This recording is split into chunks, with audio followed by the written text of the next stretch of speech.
Svi imamo one dane kada jednostavno ne ide. Dođemo na trening, probamo odraditi par serija i već tada vidimo da jednostavno nemamo snage ili volje za trening.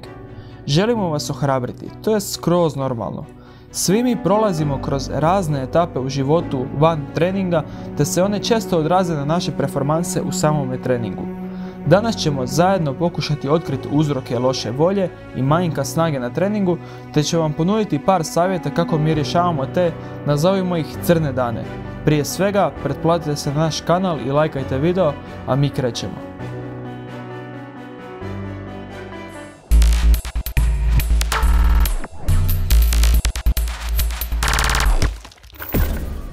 Pozdrav svima ljudi, dobrodošli u novi video na Srijedens kanalu. Evo kao što ste mogli čuti iz uvoda, danas ćemo snimati video na temu što raditi kada nemamo motivacije i kada nismo dovoljno, ajmo reći, jaki i kada nismo dovoljno spremni za trening. Znači sve ovo što ćemo danas reći temelji na našem iskustvu, to je naravno nama pomoglo, ali ne znači da će i vama pomoći. Znači mi ćemo spomenuti par uzroka i nakon toga par solucija, a vi ćete morati probati svaki od njih i vidjeti na koji od tih solucija vaše tijelo reagira najbolje. Prije samog videa moram spomenuti, znači, evo, novost na našem kanalu, to je evo, novi mikrofon, to je prvi mikrofon koji smo kupili naravno zbog poboljšanja zvuka, tako da evo, pišite nam u komentare kako to sve sada izgleda i naravno imali neke razlike. To je to, možemo krenuti u video. Kao što je Niko već rekao sada u uvodu, prvo ćemo navesti uzroke. Bitno je navesti uzroke zato što moramo ih prepoznati kako bi našli soluciju za njih. Dakle, neki od glavnih uzroka, nisu svi, ali navest ćemo neke glavne, su zapravo visok tempo svakidašnjeg života. On vodi do akumulacije umora i naravno to se onda odražava na naš trening. Drugi uzrok može biti zapravo loš dan, pada kiša, mokre su šipke i jednostavno mnogi od nas neće biti raspoloženi za trening, neće im se dati odraditi. Također, pod loš dan može biti, na primjer, visok, nizak tlak, nekoga to možda udara i jednostavno mu smeta za trening. Također mogu biti uzroci neke druge prirode, znači, na primjer, možda imali ste neki ispit u školi, imate neki privatni problema, ljubavnih problema ili nekih ostalih problema. Drugi uzrok može biti upala mišića ili mišićni zamor. Možda ste neki dan radili neku mišićnu skupinu i sad ovaj dan planirate raditi istu. Neko će možda dobiti upalo mišića, jednostavno neće moći odraditi taj trening zato što će osjećati tu mliječnu kiselinu koja mu se nakupila, to jest imat će jednostavno upalu. A neko možda samo ima mišićni zamor, jednostavno ne dobije upalo mišića, nego samo osjeća jednostavno taj zamor u mišićima i neće moći odraditi taj trening. Nadalje, sljedeći uzrok je bolest.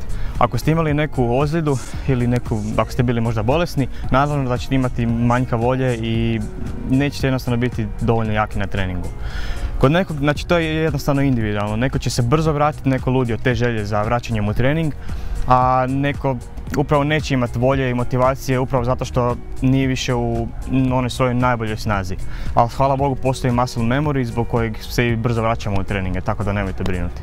Također, jedan od uzroka i zadnji koji ćemo danas navesti je pretreniranost. S razlogom smo ga stavili na zadnje mjesto zato što je do tog stadija jako teško doći. Znači, mnogi ljudi prepisuju jedan ili dva loša dana, to jest 2 dana nesposobnosti za trening, prepisuju stadiju pretreniranosti. Ali to baš nije tako. Kao što sam već rekao, do tog stadija je jako teško doći. Zapravo pretreniranost je stadij psihofizičkog kroničnog umora koji nastupa nakon dužeg vremena, laički rečeno, odvaljivanja od treninga, a ne samo 2 ili 3 jača treninga. U pravilu je to tako, ali naravno uvijek postoje iznimke. Sada kada smo naveli sve uzorke, naravno na neke ne možemo utjecati, a na neke možemo, a ove koje ne možemo, naravno život je nepredvidiv. Tako da evo, idemo vam probati ponuditi par solucija koje i nama pomažu. Prva solucija za danas će biti odmor. Naravno, mogli ste pretpostaviti da će to biti jedna od solucija. Odmor je u današnjem životu koji je vrlo visokog ritma često zaboravljen, ajmo reći. Znači, preko dana mi unosimo u naš mozak vrlo nepotrebnih i besposlenih informacija koje naravno opterećuju mozak i to dovodi do umora, a umor opterećuje naše mišiće, ali i mozak. Samim time nemamo fokus, volju i snagu za trening jer smo zaokupirani nekim drugim stvarima koje su nepotrebne. Najbitnija stvar kod odmora je san. Znači, tijekom sna to je vrijeme kada naše tijelo jednostavno odmara i kada nam rastu mišići. Optimalna dužina sna je naravno 8 sati, nekom treba više, nekom manje, to je individualno. U periodu od 23 sata navečer do 4 sata ujutro znanstveno je dokazano da je najveći potencijal rekuperacije tijela, tako da naravno preporučavamo da tada naravno spavate. A još jedna stvar koju vam htio spomenuti, koju mi često radimo, je power nap, ili vam ga san od nekih 15-20 minuta tijekom popodnevnih sati, kako bi se jednostavno odmorili i pripremili za ostatak dana i trening. Druga situacija, znači na primjer došli ste na trening i shvatili ste da je loš dan. Probajte se malo zagrijati, odradite par serija osnovnih vježbi, zagrijite se sa gumom, zagrijite se sa osnovnim nekim vježbama u našem sportu. Potaknite da vaš krvotok proradi te vam dođe krv u mozak i u vaše mišiće. Možda onda čak i skupite snagu i shvatite da možete odraditi zapravo cijeli trening, to jest pravi trening u potpunosti. Ako još niste zapravo na 100%, onda odradite takozvani neki deload trening. Dakle, o čemu se točno radi? Znači, odradite trening koji ste planirali, ali 50% jačine od tog treninga. Znači 50% od njegovog intenziteta i njegovog volumena. Time ćete prokrviti mišiće, a onda ih i odmoriti onim metodama koje smo već spomenuli malo prije, te ćete za 1 ili 2 dana biti spremni za pravi trening. Mi to često radimo kad nismo 100% spremni za trening, ili odradimo deload gornjeg dijela, ili odradimo neki kratki trening trbuha za koji je potrebno samo 10 do 15 minuta, ili odradimo listove, to jest naš trening za listove koji smo već snimili na našem kanalu. Dakle, to je 8-minutni trening za listove i nakon tog treninga imat ćete osjećaj da ste napravili nešto korisno za vaše tijelo i na fizičkoj, ali i na psihičkoj bazi. Ćete se osjećati bolje. Zadnja situacija koju ću vam danas podijeliti je zapravo kada uopće niste za trening ili vam se jednostavno vam se ne da. Zapravo se statički stegnite, ostanite u parku, pripremite malo mišiće za neki drugi dan i oporavite ih. Mi to često znamo raditi jer nam pomaže, ajmo reći, mentalno, zadovoljimo se tako, umjesto treninga se jednostavno istegnemo i zadovoljimo taj, ajmo reći, psihološki minimum produktivnosti.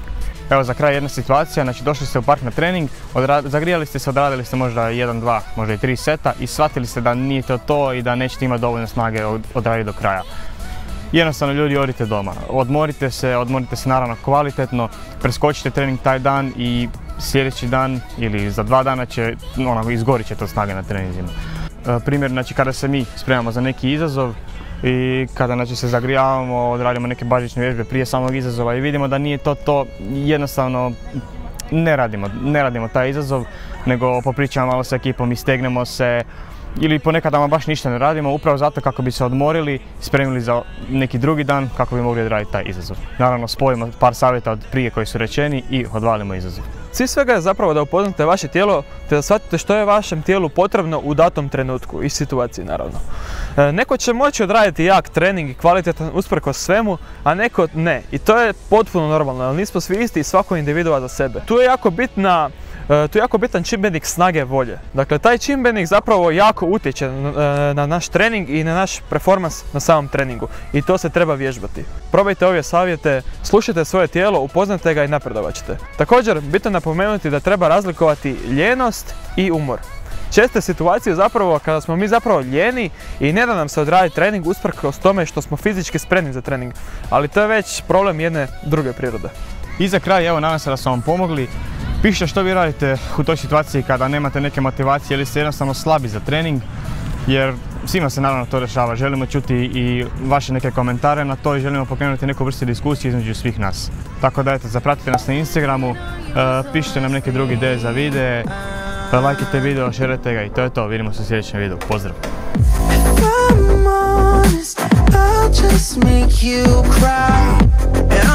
Fight with you, I would rather lie to you. I promise now's not the right time. Yeah, I don't wanna fight with you.